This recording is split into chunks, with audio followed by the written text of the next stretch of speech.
In this video, I am going to show you how to deposit on the Bitget app. 1.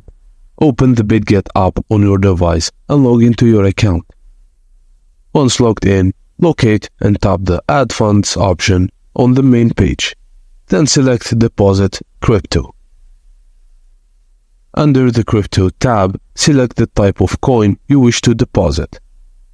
Ensure you choose the correct chain, like ERC20, TRC20, BEP2, or BEP20. That matches one of the used by platforms or wallet form, which you are withdrawing your crypto.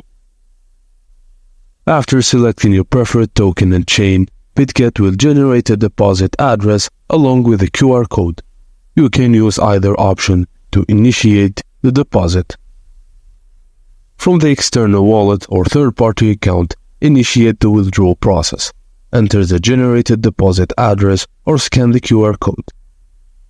Double-check all details including the deposit address before confirming the withdrawal from your external wallet or third party. And when it's done, just proceed with the withdrawal to complete the deposit process. And that's it, guys. Thank you for watching, and please don't forget to like and subscribe for more.